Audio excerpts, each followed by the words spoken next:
Hello everyone, कैसे हो सभी। मैं भी अब तक तो ठीक नहीं थी, अभी ठीक हो गई हूँ। तो जैसे कि आपको पता है कि मैं कहानी लिखती नहीं हूँ, बस दिल से जो निकली हुई बातें हैं वही कहानी का रूप ले लेती है। तो चलिए आपको मैं आज फिर से इस कहानी की तरफ ले जाती हूँ जिसका नाम है तुम बिन। काव्या और अनन्या की लव स्टोरी, जो कि एपिसोड होगा 36। तो लास्ट एपिसोड में हमने ये सुना था कि अनन्या है, उसकी माँ को वो काव्या के गांव लेकर जाती है, क्योंकि बड़े दिनों से काव्या का कोई आता पता नहीं था, कोई कांटेक्ट नहीं था, उसके साथ कोई भी कांटेक्ट हो नहीं रहा था। तो अनन्या डर जाती है, वो सीधे फ्लाइट पकड़कर इंडिया आ जाती है, जो कि वो अब्रॉड गई थी पढ़ाई के लिए। अपना सब कुछ छोड़ छाड़ के वो अनन्या काव्या के लिए यहाँ पर चली आती है, और माँ के साथ उसके गांव जब पहुँचती है तो वहाँ पर उसे पता चलता है कि उसकी काव्या किसी और की हो गई है। और ये सारी बातें जो है वो काव्या की ही बेस्ट फ्रेंड जो शन्नो है वो बता देती है। हालांकि वहाँ पर अनन्या और उसकी माँ की बड़ी बेइज्जती करवाते हैं खुद काव्या के माँ बाप और कुछ गाँव वाले। तो बस सबसे बड़ा दुख उसको काव्या के दूर जाने का था, और उसके दिल से चीरती हुई आवाज़ें बार बार काव्या को पुकार रही थी, लेकिन अब काव्या का आना नामुमकिन हो गया था। तो ये अपने घर चले आते हैं, और घर आने के बाद जो अनन्या की हालत थी, उसकी माँ उसकी हालत देख नहीं पा रही थी। तो अब सुनते हैं आगे। अनन्या के पापा भी आ जाते हैं, और अनन्या की जो माँ है और उसके जो पापा है, वो अपनी बेटी को इस हालत में देखकर बड़े दुख में हो जाते हैं, क्योंकि आज तक कभी अनन्या किसी चीज़ के लिए नहीं रोई थी। बचपन से लेकर आज तक जो भी उसको मिला था वो बहुत ही आसानी से मिला था। ऐसा नहीं था कि उसने कभी चाह नहीं रखी हो किसी चीज़ की, लेकिन उससे पहले ही उसके माँ बाप उसे ला देते थे। और वह ऐसी भी नहीं थी कि वो बिगड़ी हुई बाप की औलाद, ऐसी भी नहीं थी। भले चाहे उसको जो भी बिना मांगे मिला था वो चीज़ की वो ज़रूर वैल्यू किया करती थी, लेकिन आज उसी लड़की के साथ ऐसी बातें हो गई है जो उसके माँ बाप बड़े शौक हैं, क्योंकि अनन्या ने किसी चीज़ के लिए कभी डिमांड नहीं की थी। कभी उसने किसी चीज़ के लिए वो कभी रोई नहीं थी, लेकिन आज बात कुछ अलग थी, बात कुछ और भी हो गई थी। वो अपने प्यार के लिए अनन्या बहुत ज़्यादा रो रही थी, फूट फूट कर रो रही थी, कह सकते हैं। इतना वो अपने बचपन से लेकर आज तक कभी भी किसी चीज़ के लिए नहीं रोई हो। और ये सारे अनन्या की जो हालत है उसे देखकर उसके माँ बाप बहुत तकलीफ़ में आ जाते हैं। आज हंसती खेलती बेटी उनकी इस कदर हो चुकी थी कि वो खुद अपनी बेटी को रोक नहीं सकते थे रोने से, क्योंकि अनन्या ने खुद को कमरे में बंद जो कर दिया था।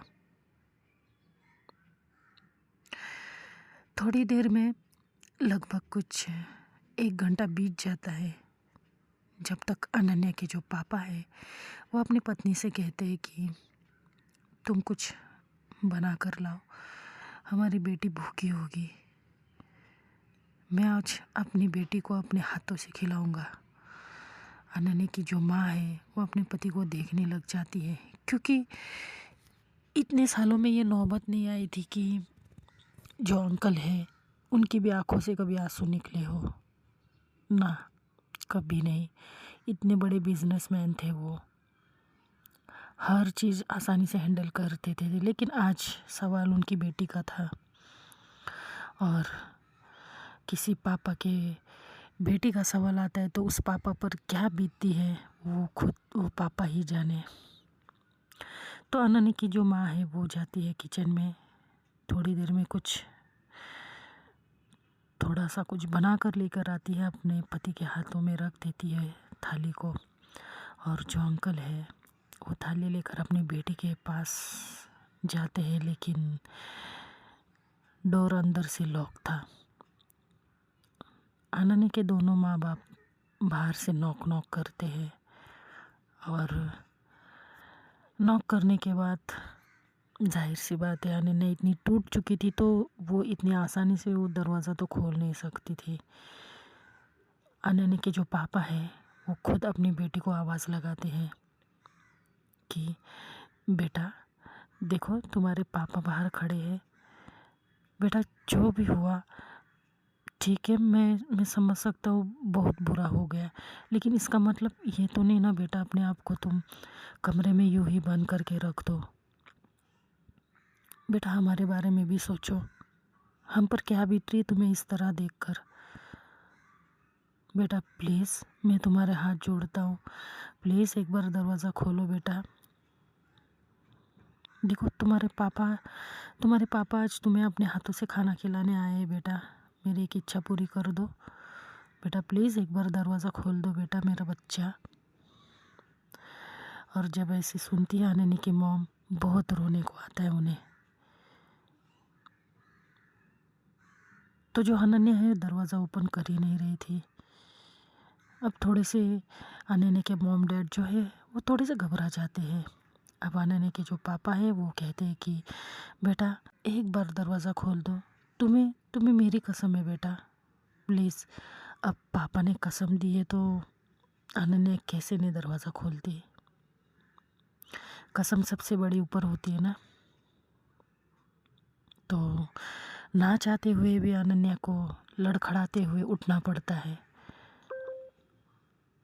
बेड को पकड़ पकड़ के, दीवार को पकड़ पकड़ के उठती है और दरवाज़ा खोलने के लिए जाती है, क्योंकि रोई भी तो इतना थी वो, उसको खुद पे होश नहीं था खुद का, कैसे बैठी है, कैसे उठ रही है, क्या कर रही है, कुछ भी नहीं।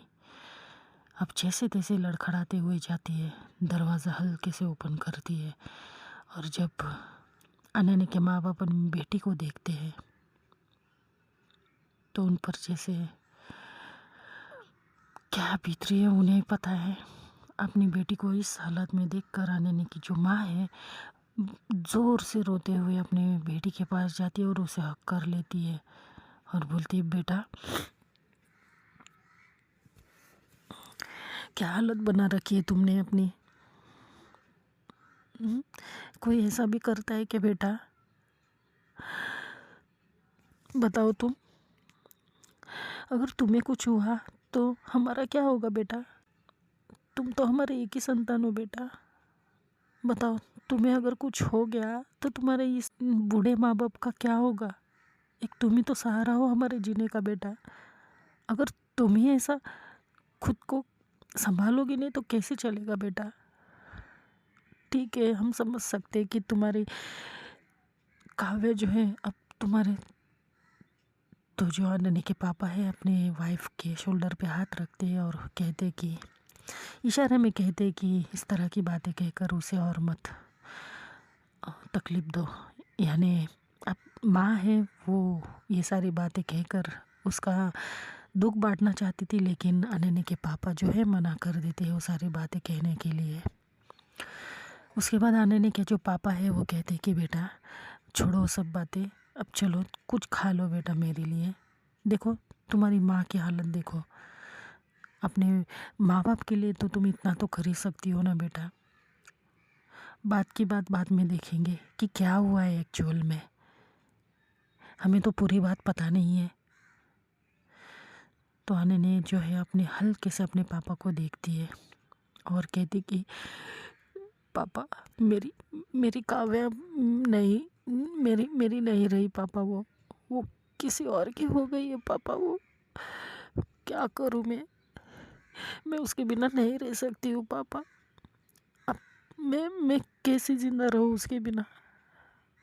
हम दोनों ने वादा किया था एक दूसरे का साथ कभी नहीं छोड़ेंगे, फिर ऐसे कैसे उसने किया मेरे साथ। तब उसकी माँ बोलती है कि बेटा काव्या ने तुम्हें कोई धोखा नहीं दिया है, धोखा तो उसके साथ हुआ है ना बेटा। अगर तुम उसे नहीं समझोगे तो किसे समझोगे? उस बच्ची पर भी क्या बीत रही होगी, तुमने सोचा है? उसको तो धोखे से बुलाया होगा, क्योंकि वो बच्ची ऐसी नहीं है। मैंने देखा है उसकी आंखों में तुम्हारे लिए। तुम्हें क्या लगता है कि मुझे कुछ समझता नहीं है, मुझे कुछ पता नहीं है? मुझे थोड़ा बहुत पहले डाउट आया ही था, लेकिन सोच रही थी कि तुम आकर मुझसे कहो। मैंने देखा है तुम दोनों का एक दूसरे के लिए प्यार। जिस तरह से जितना तुम प्यार उससे करती हो, उतना ही प्यार काव्य भी तुमसे करती है बेटा। तो ये दिमाग से निकाल ही दो कि उसने तुम्हें कोई धोखा दिया है। तो अनन्या कहती कि नहीं माँ, मेरी मेरी काव्य मुझे कभी धोखा नहीं दे सकती, लेकिन उसके घर वालों ने उसके साथ ऐसे कैसे किया माँ? ऐसे कैसे कर सकते हैं? वो अपनी बेटी की खुशियों का गला घोट दिया उन्होंने। तो अनन्या के पापा बोलते कि हाँ बेटा, वो तो है। अब हर किसी की सोच तो अलग अलग होती है ना बेटा। अब वो ठहरे गाँव के, वहाँ पे ये सब कल्चर नहीं चलता है बेटा। हम हर कोई फैमिली हमारे जैसे नहीं सोचती ना, जैसे तुम्हारे माँ बाप सोचते हैं। अब हम हैं मॉडर्न ख्यालों के, वैसे ही सब लोग नहीं हो सकते ना बेटा। तो हम उसके माँ बाप को भी हम दोषी नहीं ठहरा सकते, क्योंकि कुछ जगहों पर एक लड़का लड़की का भी रिश्ता नहीं अपनाते। तो ये तुम दोनों, ठीक है, खैर छोड़ो बेटा, बात की बात है, मैं बाद में देख लेता हूँ क्या करना है। फिलहाल तो तुम कुछ खा लो बेटा, क्योंकि अगर तुम कुछ खाओगी नहीं कमज़ोर पड़ जाओगी, और तुम्हें उस हालत में देखने की मेरी कोई हिम्मत नहीं बेटा, प्लीज़। तो जो अनन्या है वो कहती कि पापा मैं कैसे खा सकती हूँ, मेरे गले से निवाला नहीं उतरेगा पापा। मुझे मुझे काव्या चाहिए, मुझे मुझे मेरी काव्या चाहिए पापा, प्लीज़ मेरी काव्या ला दीजिए मुझे। तो अनन्या की माँ बोलती बेटा कैसे मुमकिन है, वो अपने पति के घर। तो अनन्या देखने लग जाती अपनी माँ को, क्योंकि अनन्या काव्य के साथ किसी को बर्दाश्त कर नहीं सकती थी। तो जो अनन्या की मॉम है, वो आंटी है, वो बोलती है कि अब बेटा जो हमें हमें सच्चाई तो अपनानी होगी ना बेटा। अब उसकी शादी हो चुकी है, तो अब हम उसके उसके संसार में दखल अंदाजी नहीं कर सकते बेटा। अब जो हो गया सो हो गया, तुम्हें सच्चाई अपनानी होगी बेटा, और आगे बढ़ना होगा। तो अनन्या कहती कि माँ ये ये आप क्या कह रहे हो माँ? मैं कैसे आगे बढ़ सकती हूँ काव्य के बिना? मैं जो भी कर रही थी आज तक बस हमारे रिश्ते के लिए कर रही थी माँ। सोचा कुछ कुछ बनकर दिखाऊंगी, उसके माँ बाप को कुछ बनकर दिखाऊंगी, और शायद से इसी वजह से वो मान भी जाए हमारे रिश्ते के लिए। लेकिन अब मैं किसके लिए सब करूँ माँ? मुझे कुछ नहीं करना, मुझे आगे नहीं बढ़ना है माँ, मुझे सिर्फ मेरी काव्य चाहिए। तो अनन्या के पापा बोलते बेटा प्लीज़ मेरे लिए खा लो थोड़ा सा। ठीक है, तुम्हें काव्य चाहिए ना बेटा, ठीक है तुम खा लो थोड़ा सा, मैं काव्य को ढूंढने में तुम्हारी मदद करता हूँ, लेकिन तुम्हें कुछ तो खाना ही होगा बेटा हमारे लिए। प्लीज़ हम पर रहम करो बेटा, हम तुम्हें इस तरह से नहीं देख सकते बेटा। हम अपनी एक लौती बेटी को इस हालत में नहीं देख सकते बेटा, बेटा प्लीज़। तो अनन्या जो है, और पापा उसके इतने रिक्वेस्ट कर रहे थे, क्योंकि वो पापा से भी बहुत प्यार करती थी। तो उन दोनों के लिए कुछ 2-3 बाइट्स खा लेती है, लेकिन उसके गले से नहीं उतर रहा था निवाला। तो वो कहती कि बस पापा मैं आप दोनों के लिए थोड़ा सा खा चुकी हूँ, बस मुझे अब नहीं खाया जा रहा है, प्लीज़ आप मुझे समझने की कोशिश कीजिए पापा। तो उसके जो पापा है और माँ है, वो एक दूसरे को देखने लगते हैं, और फिर अनन्या से कहते हैं कि ठीक है बेटा, अब ठीक है तुम आराम करो, ठीक है हम आते हैं। तो अब जो अनन्या है उसको उसके पापा और उसकी माँ जो है अकेला छोड़ते हैं, डोर बंद करते हैं और ये लोग बाहर आ जाते हैं। अब ये दोनों बाहर आने के बाद अनन्या के जो पापा है वो डाइनिंग टेबल पर आके अपना सर पकड़ के बैठे हुए थे। अनन्या की जो मॉम है वो आती है उनके पास और उनके शोल्डर पे हाथ रखती है और बोलती है, रवि तुम हिम्मत मत हारो रवि, देखो हमें हमारी बेटी के लिए कुछ करना होगा। तो अंकल जो है बोलते कि हाँ सुमन, मुझे भी वही लगता है, क्योंकि मैं नहीं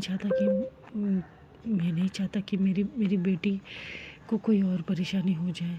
मैं अपनी बेटी को इस हालत में नहीं देख सकता, हमें कुछ करना होगा हमारी बेटी के लिए। तो अनन्या की माँ कहती कि लेकिन हम क्या ही कर सकते हैं, अब उसकी शादी हो चुकी है, हम किसी के लाइफ में ऐसे दखल अंदाजी नहीं कर सकते हैं ना रवि, ये सही नहीं है। तो जो अंकल है वो बोलते कि क्या सही नहीं है सुमन, हमारी बेटी यहाँ मर रही है उस लड़की के लिए और हम हाथ पर हाथ धरे बैठे रहे। तुम ये कहने की कोशिश कर रही हो मैं कुछ नहीं जानता, मुझे मेरी बेटी को उस लड़की से मिलवाना ही होगा, वरना मेरी बेटी को मैं अच्छे से जानता हूँ कि वो किसी भी चीज़ को दिल से लगा लेती है, उसके लिए वो भूल पाना नामुमकिन हो जाता है। तुम तो जानती हो ना सुमन उसको बचपन से, इसके लिए उसने मांगने से पहले हमने उसे वो चीज़ दे दी है जो उसे चाहिए होती है। तो हम उसका प्यार नहीं लौटा सकते। तो अनन्या की माँ जो है बोलती कि ये तुम कैसी बातें कर रहे हो रवि, हम कैसे किसी की ज़िंदगी तबाह कर कर किसी के हमारी बेटी के लिए किसी की ज़िंदगी हम तबाह कर सकते हैं। तो अनन्या के जो पापा है वो कहते कि जो होगा वो देखा जाएगा, लेकिन मुझे मेरी बेटी के लिए वो सब कुछ करना होगा जो मेरी बेटी के लिए अच्छा हो, जो मेरी बेटी के लिए सही हो। तो अभी इन दोनों में डिस्कशन चल ही रही थी, उतने में डोर की बेल जो है बजती है। अब डोर बेल बजने के बाद जो अनन्या की मॉम है वो दरवाज़ा ओपन करती है, दरवाजे पर देखती है 4-5 लोग। उन्हें देखकर अनन्या की मॉम जो है शॉक हो जाती है। तो दोस्तों आप सुनते हैं नेक्स्ट एपिसोड में, तब तक के लिए if you like my story, like comment and subscribe, bye.